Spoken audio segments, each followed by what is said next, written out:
Christian Petzold.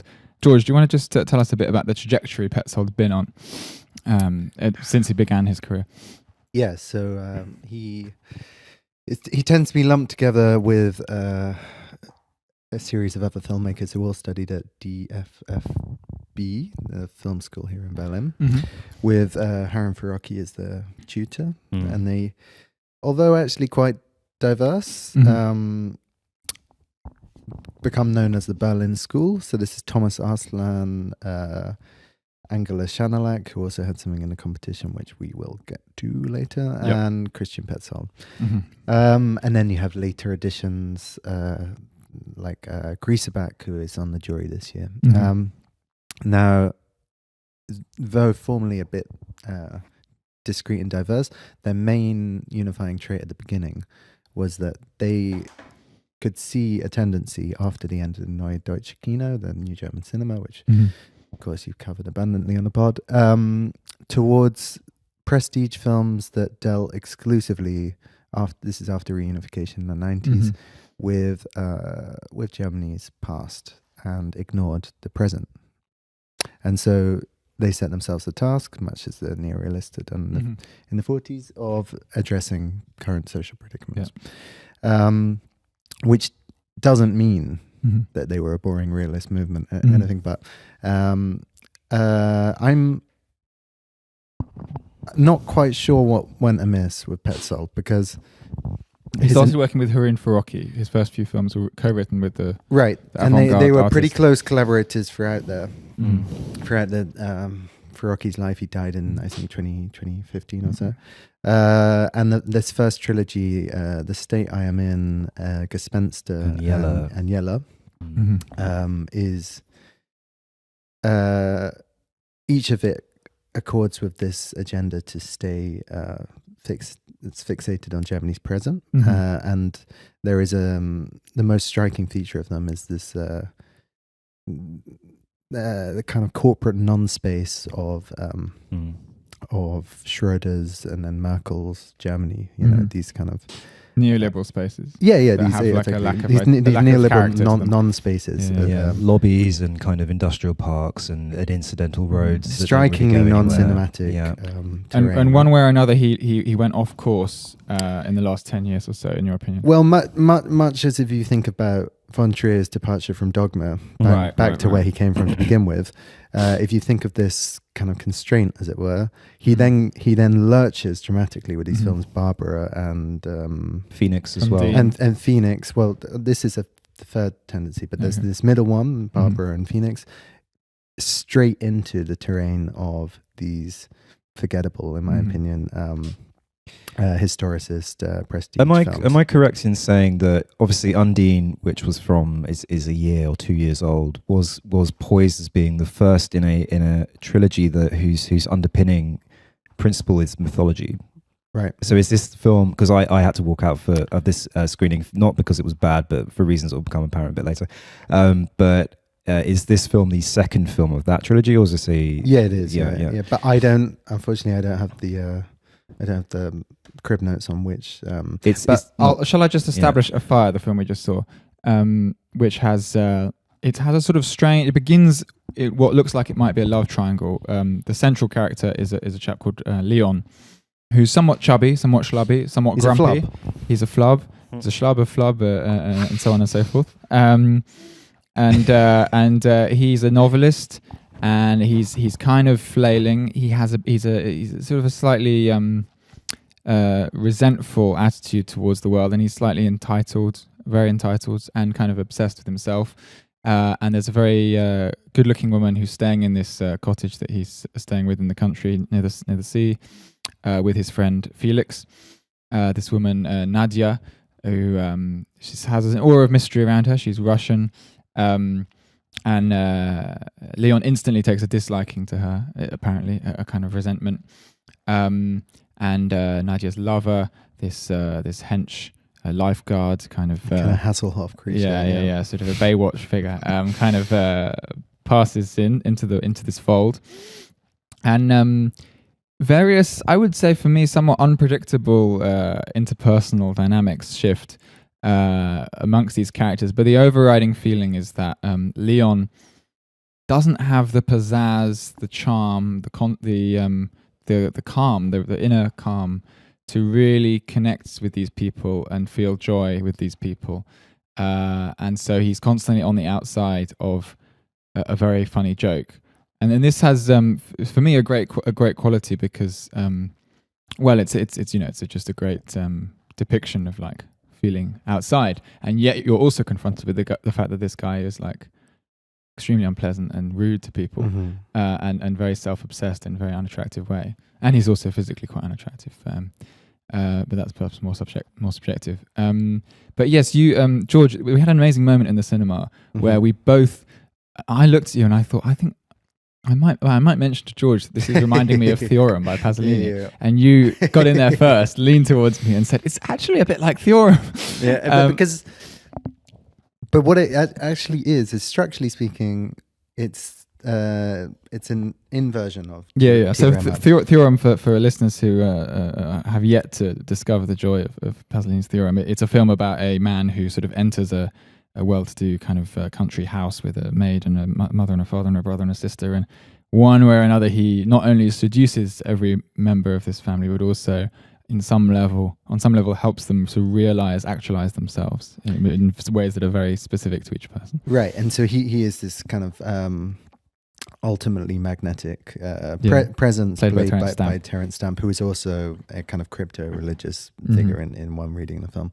And now Leon, by contrast, is superbly repellent, right? Like every advance he makes towards anybody within this given constellation, including his closest friend Felix, with whom he's whose house it is that he's there.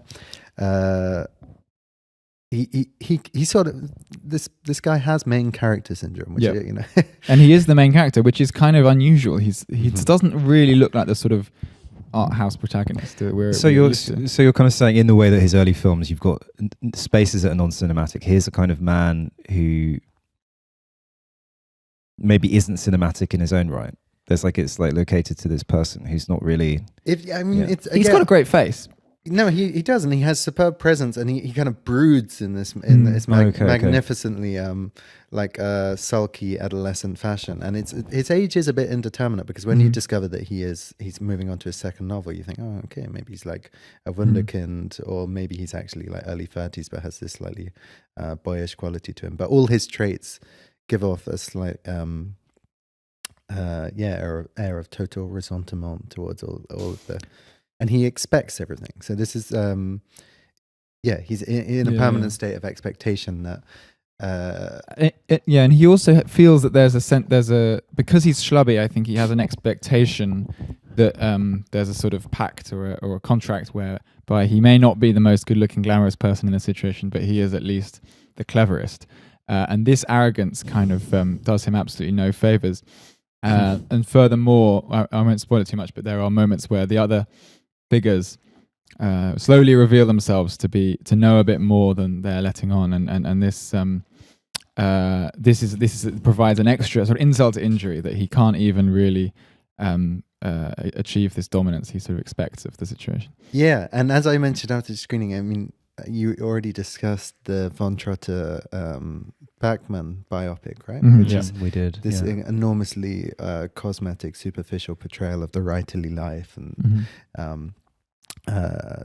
fervent scribbling in notebooks and anguished smoking in bed as what constitutes it. Meanwhile, the character is ultimately sympathetic. But this is, I think, has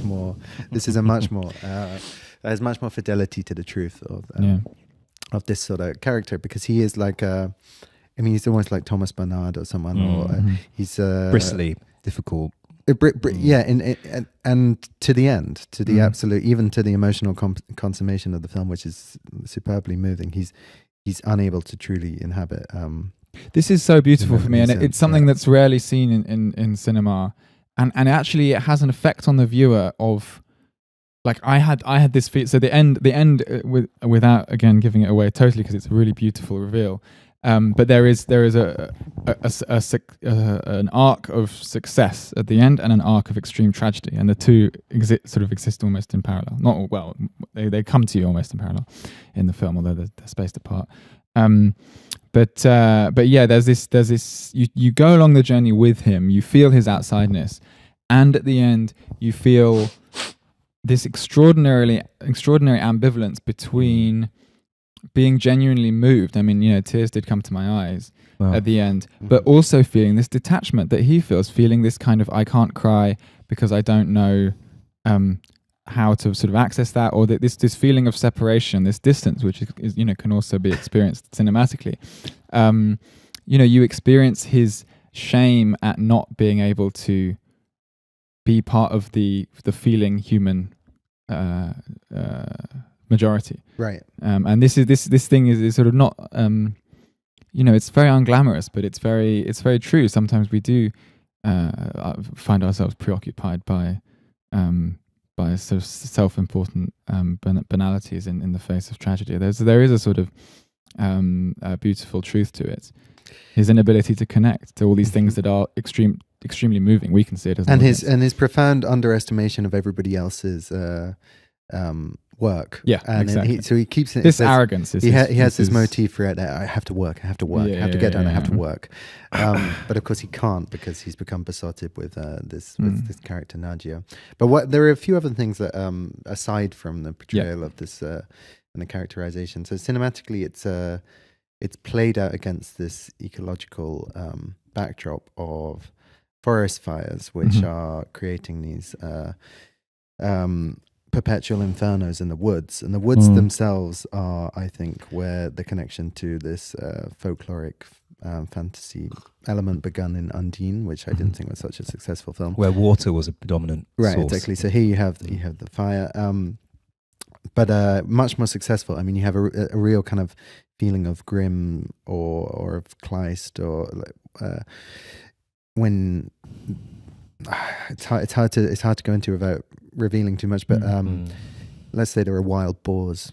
There are wild boars. There are lots of nocturnal devices that are extraordinary. There's a game of volleyball or tennis that they play with these kind of LED flashing that's quite cool. rackets, which is very beautiful. And then there's also an amazing scene with ash from the fire kind of floating through, which has an extraordinary. Yeah, I was a bit apprehensive there, because we've seen at least 2 films that relied on snow to inject profundity where they felt it was lacking. But this was not here again. We're at the seaside. But this was narratively crucial and also very beautiful. And it's a film that doesn't, I probably the thing that would stop it from being like, one of my really deep favorite films is that it doesn't really visually sing that much. It's kind of it looks very nice most of the time, but it's not so striking. There are these editing techniques that appear maybe a handful of times, these kind of jump cuts that are very well chosen. So in that sense, maybe a bit like Mia Hansen-Løve, there's a restraint in terms of innovation, but it does bloom at various points. Can I speculate wildly about this it. film? I was thinking, so a fire man who is tormented by his own creative burden. It kind of sounds like Prometheus to me, like a mythological character who's for the goal of trying to steal fire from the gods is by Zeus is destined or condemned to suffer torment forever. And if this is not a man suffering torments by the sound of it, then I can't think of anything else. He's this kind of so maybe there's like a Promethean lens for this character. It may be a very, very superficial way, but it could be, or it could be somehow even more German than this, because Undine was like somehow steeped that. I wonder, and I feel a bit. The film didn't suffer for lacking the subtext because, and the resonances here are with, I'd say, most with Yella, which is the third one in this first trilogy about, which is about it's about contemporary Germany, but it's also about violence and the legacy of violence. Yeah. But there, you have a very strong kind of mythological strain that kind of seeps into this corporate non-space world.